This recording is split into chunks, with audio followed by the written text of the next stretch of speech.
Bonjour à tous, je suis Adrien Reymann, responsable du produit Amelkis CSRD. Je vous remercie pour avoir accepté de participer à cette présentation, à ce webinaire.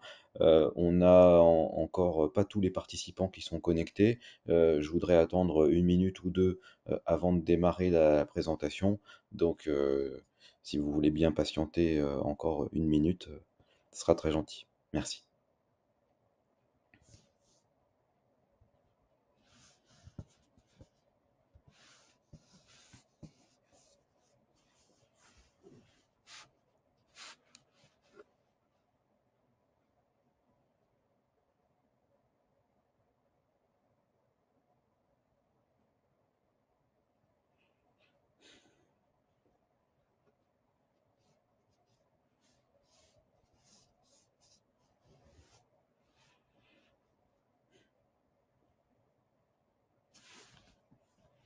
Mélanie, tu me donnes Donc, je suis accompagné par Mélanie Ribière, qui est la responsable marketing et qui va collecter vos questions à la fin de la présentation pour que je puisse y répondre. Et dès qu'elle me donne le go pour le démarrage de la présentation, bah, je vais y aller en fonction des derniers retardataires qui nous rejoignent. Attends peut-être une minute et tu peux démarrer. D'accord, ok, merci.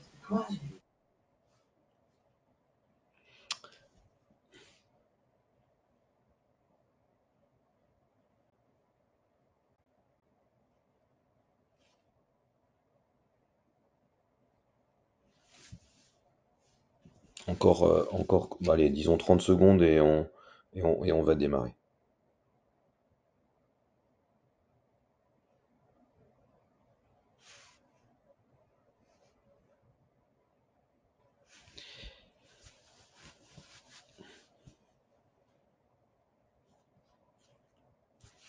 Bon, bah, je pense que on va y aller, hein, Mélanie, si t'es d'accord. Oui, oui, vas-y. Ok, très bien. Donc, bah, merci encore pour avoir accepté de participer à cette présentation. Donc, avant de démarrer la présentation d'Amelkis CSRD, je vais vous parler d'Amelkis. Donc, Amelkis, on est un éditeur de logiciels donc 100% SaaS, spécialisé en consolidation, reporting et CSRD. La société existe depuis 2024. Parmi dans la répartition du capital, on a le fonds d'investissement Park qui est un fonds d'investissement français qui nous a rejoint l'année dernière. Et Amelkis, c'est une société donc, qui fait 20 millions d'euros de chiffre d'affaires, qui compte 80 personnes, 1500 clients et une croissance assez forte d'environ 30% par an. Et on a le témoignage de Pierre Decré qui, lors de la finalisation de l'opération de l'année dernière, enfin voilà, dit toute sa joie d'avoir rejoint l'équipe Amelkis. Donc les valeurs d'Amelkis, c'est l'innovation, la simplicité, c'est très important, la proximité avec les clients et l'expertise métier qui fait que les projets sont un succès. Parmi les clients Amelkis, on a des groupes de toute taille, hein, qui font partie des clients Amelkis. Donc vous voyez quelques logos ici. Et on a aussi beaucoup de cabinets intégrateurs qui intègrent nos solutions auprès de leurs clients. Amelkis, c'est un éditeur qui propose plusieurs solutions. Donc, il y a Amelkis CSRD dont je vais vous parler, et puis Amelkis EPM qui est l'application de consolidation de reporting. LIS, c'est une application pour la gestion des contrats de location. Intercompagnie, c'est pour du rapprochement intragroupe. Filing, c'est l'application de tagging des rapports des sociétés cotées. Et DM, c'est une application de disclosure management. Donc par rapport à la CSRD, on va essayer de vous apporter de la sérénité à travers cette plateforme, à travers 4 modules. Un qui couvre la double matérialité, donc on va en parler, la collecte des data points, l'analyse et le pilotage et la production du rapport CSRD. Donc, on va s'attarder sur ces 4 points pour vous expliquer un petit peu ce qu'il en est. Donc, il y a un mot qui a disparu.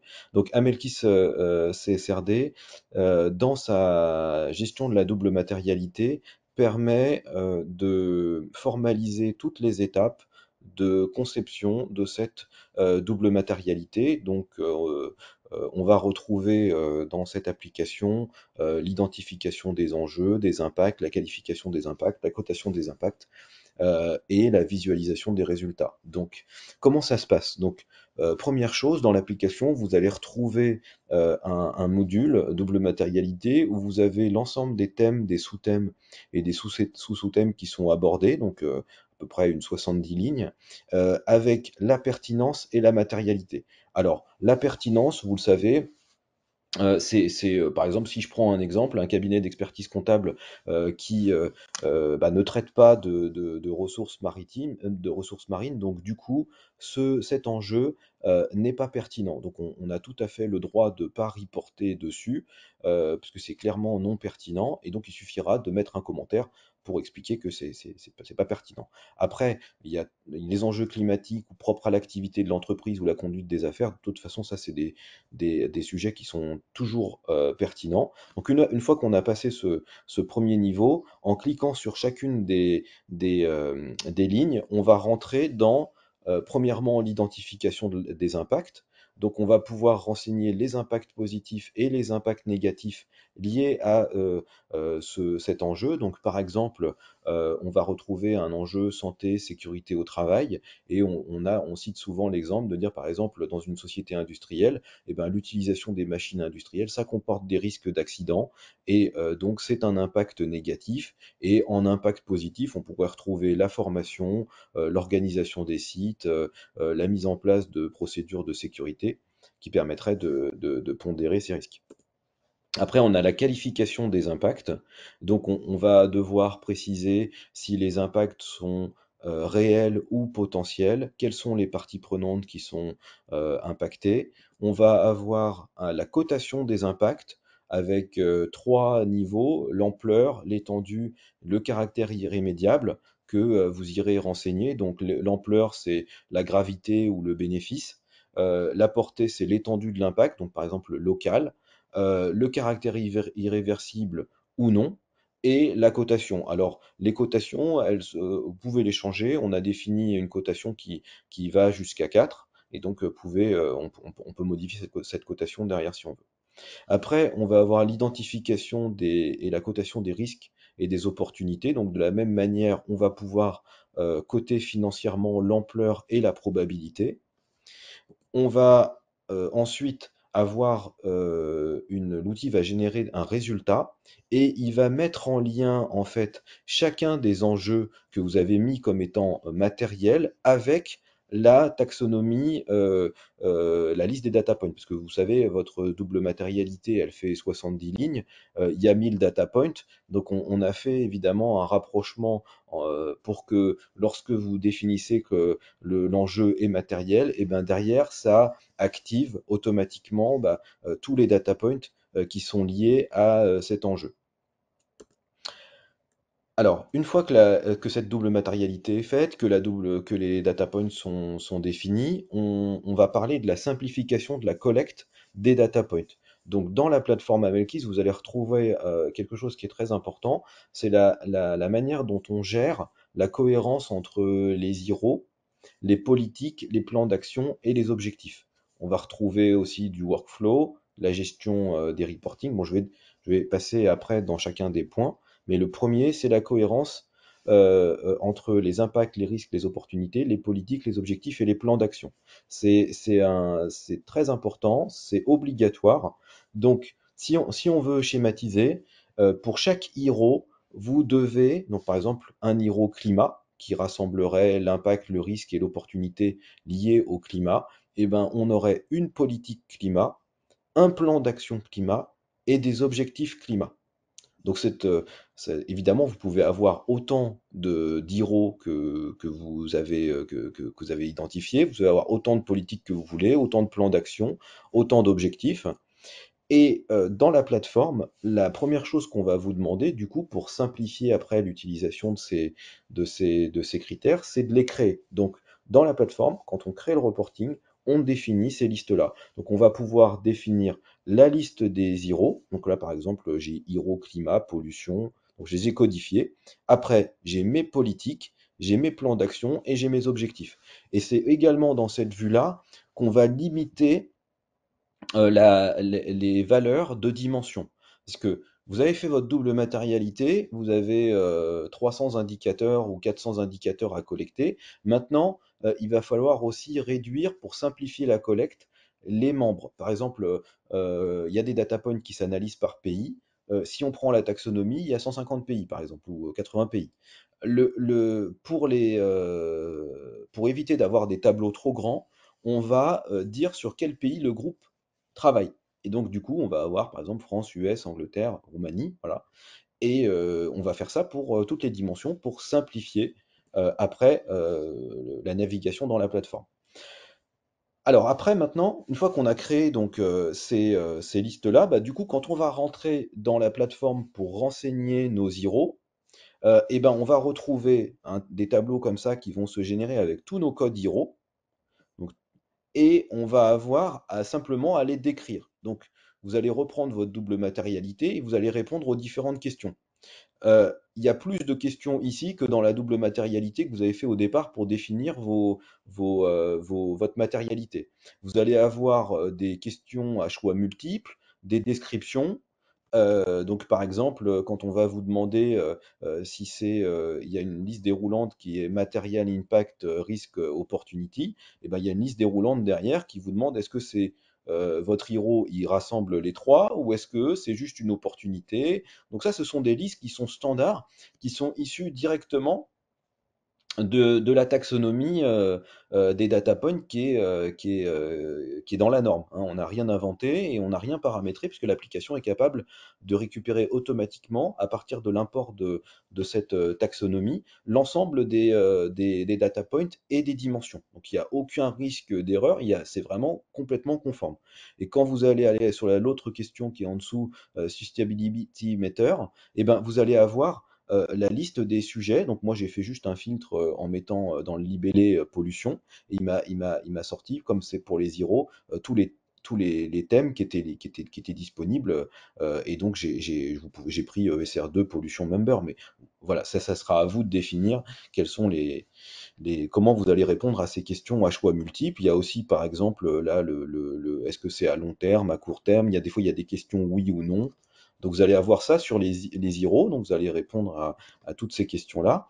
Vous allez avoir la même chose sur les politiques. Donc, l'application, automatiquement, elle va vous générer un tableau avec toutes vos politiques, tous les IRO qui sont liés à vos politiques, et vous allez décrire vos politiques. Donc, il y a des questions, voilà, vous répondez. Après, vous allez avoir la même chose pour les objectifs, parce que vous devez en fait, si vous voulez, donc là, vous allez avoir des objectifs, là, donc tous vos objectifs se créent automatiquement, ils sont reliés aux zéros, ils sont reliés aux politiques qui vont bien, et après, vous décrivez vos politiques, vos objectifs, pardon. Et vos objectifs, ils sont soit en valeur absolue, soit en pourcentage. Et par exemple, si vous dites qu'au niveau climat, vous avez l'ambition de réduire vos émissions de gaz à effet de serre de 10%, et ben vous écrirez ici 10% et ça sera relatif. Et vous saisirez dans ce qu'ils appellent ESR Metrics, c'est la liste des valeurs. Donc, parce que vous pouvez vous définir des objectifs sur 250 valeurs, hein. Ça peut être, j'ai un objectif d'embaucher 10% de plus de personnes supérieures à 50 ans, bah, je peux le faire. J'ai tous les metrics qui sont dans la liste. Donc je peux définir tous mes objectifs et je peux enfin définir mes plans d'action. Donc je retrouve tous mes plans d'action qui sont automatiquement générés dans le tableau, relié à mes IRO, relié à mes politiques, relié à mes objectifs. Et là, je décris mes plans d'action qui vont me permettre d'atteindre mes objectifs. Alors la présentation, elle peut être soit, on peut changer la présentation, hein, on peut les avoir soit les plans d'action en colonne, soit on peut les mettre en ligne, comme dans une double matérialité. Là, c'était plus simple pour la présentation parce qu'on voit mieux les. Mais voilà, mais on peut le présenter dans les deux sens. Ensuite, ce qui simplifie la collecte, on a fait la double mat, donc on sait tous les data points qu'on veut collecter, etc. Maintenant, les data points, quand on est dans un groupe, on va peut-être pas demander le narratif à tout le monde. Par exemple, ce que je viens d'expliquer au niveau des plans d'action, etc., c'est souvent la holding qui le fait. Donc, En principe, un peu grossièrement, tout ce qui est narratif, on va le mettre sur la holding. Et après, tout ce qui sera chiffré, on va le mettre sur les différentes entités où on fera de la consolidation. Donc, avec cette application-là, vous aurez accès donc à tout ce qui est, vous verrez par exemple narratif, bah, je le mets sur la holding, et puis tout ce qui est monetary, bah, je le mets sur toutes les sociétés. Après, vous pouvez aussi aller un peu plus loin en disant quels sont les utilisateurs qui vont collecter les data points, contrôler les data points et auditer les data points. Par exemple, vous pouvez dire que Dominique, elle collecte les données S1 pour l'entité 1, que c'est Robert qui va contrôler S1 dans l'entité 1, et que c'est Yasmine qui est en charge de l'audit, qui va auditer S1, qui est l'auditrice. Donc ça, c'est intéressant aussi, puisque quand ils vont se connecter, ils verront que les data points qu'ils ont et les tâches qu'ils ont à réaliser. Après, ce qui simplifie la collecte, c'est que Amelkis CSRD, c'est une application qui fonctionne comme les applications de reporting classiques, où on peut créer un reporting pour chaque période. On peut créer un périmètre d'entité pour chaque période. Et on peut aussi sélectionner la taxonomie de l'année. Je m'explique. Les normes, vous savez qu'elles évoluent chaque année. Donc, nous, dans la plateforme, on vous charge automatiquement dès qu'il y a une nouvelle taxonomie, on vous la charge. Et vous avez comme ça la possibilité de créer votre reporting dessus et toutes vos données qui ont été collectées les années précédentes, évidemment, elles sont pas du tout perdues, puisque ce sont souvent les mêmes concepts qui sont repris d'une taxonomie à une autre. Ils s'afficheront dans la nouvelle période, et évidemment, les nouveaux, bah, ils seront là, et ils seront pas remplis, mais il n'y a pas de reprise de données, etc. C'est naturel pour l'application de vous transférer les données d'un reporting à un autre et de gérer ces changements de taxonomie. Alors quand je parle de taxonomie, maintenant ça regroupe tout, hein. La taxonomie, c'est taxonomie verte plus ESRS. Donc c'est la totalité des data points. Après, ce qui simplifie la collecte, c'est que les utilisateurs, quand ils vont se connecter à la plateforme, ils auront une vue où ils voient leurs entités. OK? Après, ils cliquent dans leur entité sur lequel ils ont des droits. Ils arrivent sur une organisation par enjeu. Donc ils voient E1, E2, E3. Ils cliquent dedans et ils voient par thème les différents sujets. Donc les politiques, les objectifs, les KPI. Ils cliquent dedans et après ils ont des zones de saisie HTML pour les données narratives. Pour les données narratives, ils ont des exemples de formulation pour que bah, ça soit plus facile de remplir le rapport CSRD, parce que dans tous les ESRS 2, donc toutes les généralités au départ, quand on vous demande de décrire votre politique, votre groupe, est-ce que le conseil d'administration est formé aux enjeux de durabilité, etc., on vous propose des textes standards validés qui vont vous permettre, donc vous cliquez sur le data point et ici vous avez une proposition de rédaction. Et dans les années à venir, vous aurez même du benchmark. Quand les sociétés cotées auront publié leur rapport, bah, vous aurez un extrait des textes selon leur secteur d'activité qui vous intéresse. Et vous pourrez comme ça vous benchmarker. Après, pour la partie tableau, donc l'application, elle va générer automatiquement les tableaux en fonction de vos choix de présentation. Il n'y a pas de paramétrage. Par exemple, ce tableau-là, j'ai mis d'abord les dimensions, donc homme-femme, et après j'ai mis les data points. Mais si je voulais, je pourrais avoir d'abord les data points et après la répartition homme-femme. Je pourrais avoir des informations en colonne. Je pourrais avoir pour 2023 homme-femme et puis le détail en dessous. C'est vous qui décidez avec les options de présentation qui sont là, de la manière dont vous voulez présenter le tableau. Après, pour simplifier la collecte des data points, vous avez un module d'import qui fonctionne avec source cible. C'est-à-dire que vous avez votre fichier source avec, dans sa mise en forme d'origine, avec vos propres codes de vos systèmes d'information. Et puis de l'autre côté, vous avez les data points cibles. Donc il faudra faire des tables de mapping, mais à partir du moment où le mapping sera fait, vous pourrez importer directement vos données dans votre format d'origine. Après, on a collecté toutes nos données. Maintenant, on va analyser et valider les données. Donc, il y a plusieurs fonctionnalités qui sont intéressantes. Il y a un workflow, il y a de la consolidation de données, il y a des graphiques et il y a de l'IA.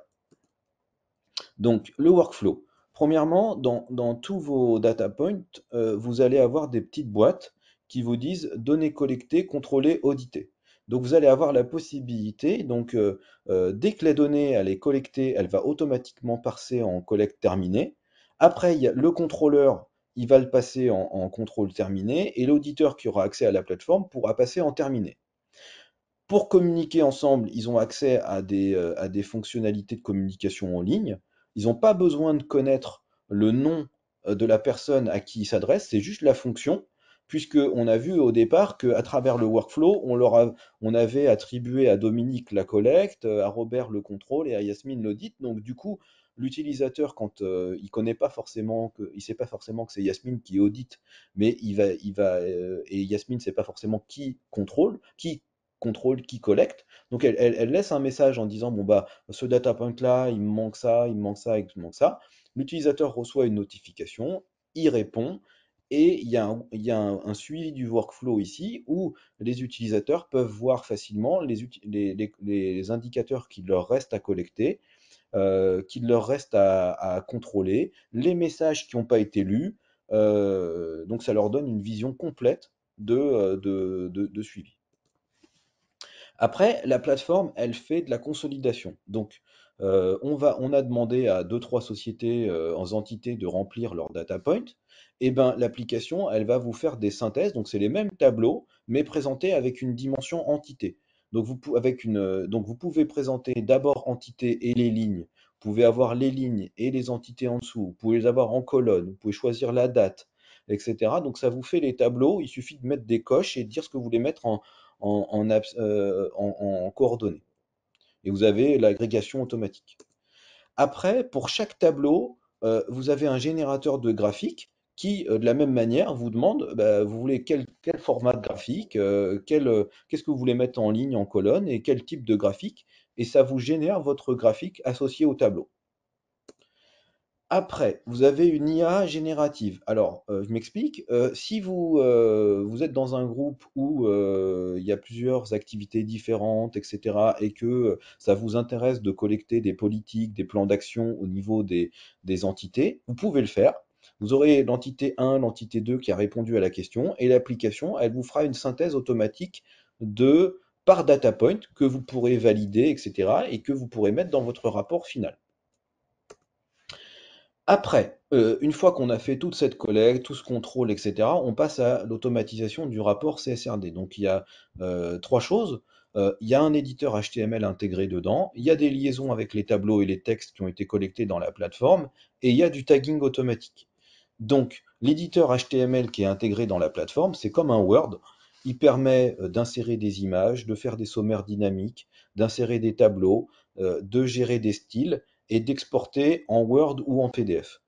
Donc cet éditeur HTML, il va vous permettre de lier, donc il y a une petite fenêtre qui s'ouvre ici, et qui vous permet d'accéder à la plateforme. Donc de faire des liaisons. Donc vous allez avoir premier écran, vous choisissez le document. Ensuite, de quoi on parle, hein. Vous cherchez une politique, vous cherchez un tableau, etc. Et après, vous cliquez dedans et vous arrivez sur le détail. Donc, vous aurez juste à arriver sur le détail, à le déplacer dans la feuille et il sera automatiquement lié. Et à chaque fois que les données bougeront, il se mettra à jour. Vous aurez la même chose pour les textes. Donc, vous prenez le texte, vous le déplacez. Alors, nous, on va vous proposer un modèle de rapport standard qui suit l'organisation des ESRS. Vous aurez la possibilité de le modifier, d'ajouter des images, de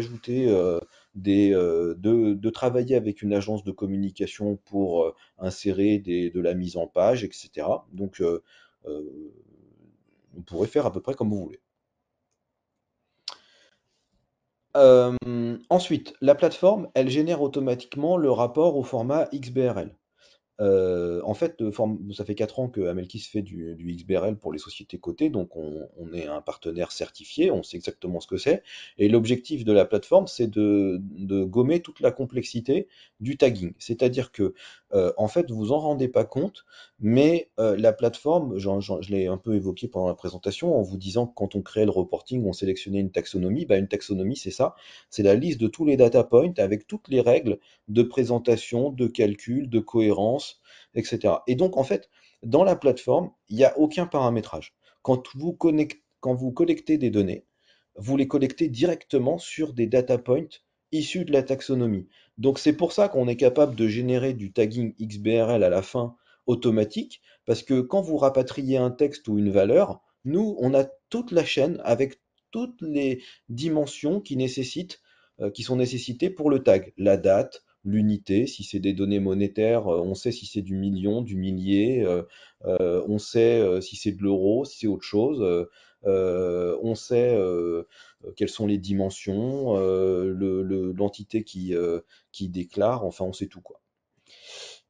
Et donc c'est pour ça qu'on est capable de générer un rapport et que on est capable de vous présenter des rapports de contrôle parce qu'on est certifié. En fait, si vous regardez sur le site software.org, xbrl.org, vous verrez qu'Amelkis est certifié XBRL parmi d'autres solutions. Et je vous le dis en passant, Amelkis est le seul éditeur certifié XBRL à proposer une plateforme CSRD.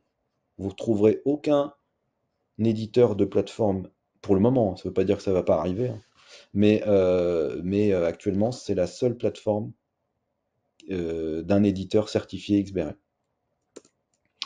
Voilà, bah, j'ai terminé pour la présentation. Donc, comme je disais au début, donc Mélanie a peut-être pris vos questions, ou je vous invite à me poser vos questions, et puis je vais y répondre et on aura terminé ce premier webinaire. Voilà. Mélanie, est-ce qu'on a des questions? Bonjour, oui, pour l'instant, il y en a 2. Alors, est-ce que l'outil gère les dispositions transitoires? Oui, alors en fait, dans les dispositions transitoires, si on entend par là la progression des normes, etc., oui, à chaque fois que les normes évoluent, quand on va avoir des informations sectorielles, en fait, on fait pas de paramétrage, donc on récupère la taxonomie telle qu'elle est publiée. Donc s'il y a des nouvelles évolutions, et ben elles sont automatiquement intégrées. Donc ça sera ma première réponse, peut-être à approfondir ultérieurement ensemble en nous contactant. Une autre question? Oui, autre question, est-ce que l'outil peut être mis en français? Alors, en fait, l'outil pour le moment, il est en anglais parce que enfin, il est en français, anglais, et parce que la taxonomie qui a été produite par au mois de septembre, elle n'a pas été traduite par les FRAC, donc elle est entièrement en anglais, mais normalement il y a une version qui va arriver dans quelques jours et qui comprendra toutes les traductions dans les 24 langues européennes. Donc, et si c'était pas le cas, de toute façon, on a déjà prévu l'étape de traduction de l'ensemble des éléments. Donc, pour les clients qui ont déjà pris la plateforme, eh ben, ils ont déjà accès à des traductions, mais c'est assez facile en fait, parce que dans la taxonomie, il y a si la traduction est pas faite, c'est assez facile à charger. Ça s'appelle des extended labels. On le fait déjà depuis 4 ans pour le tagging des sociétés cotées, donc c'est pas un problème d'avoir tout en traduction. Voilà. Une autre question? Oui, alors quelqu'un demande, vous avez parlé de propositions de rédaction validées. Validées par qui? Alors validé par des partenaires, des cabinets qui sont spécialisés dans ce domaine-là, et elles seront enrichies par les benchmarks qui vont arriver dès que les sociétés cotées auront publié au mois d'avril. Quelqu'un qui demande les fourchettes de prix. Alors, c'est une des plateformes les plus compétitives du marché. Pour une société qui fait moins de 100 millions d'euros de chiffre d'affaires, c'est 4 500 € pour 3 accès par an. Pour une société qui fait plus de 100 millions, c'est 6 500 € par an pour 3 accès. Par exemple, et après, une dizaine d'accès supplémentaires, c'est 1 000 €. Donc c'est vraiment une application qui se veut la plus large possible en termes de puissance et de, d'accessibilité financière. Quelqu'un demande: «Bonjour, peut-on recevoir votre présentation?» À la suite du webinaire, vous recevrez un replay et je peux également vous envoyer le PowerPoint, si vous le souhaitez. Voilà. Et après, je rajouterais que si vous prenez contact avec nous, on pourra vraiment rentrer dans le détail des fonctionnalités de la plateforme. Voilà.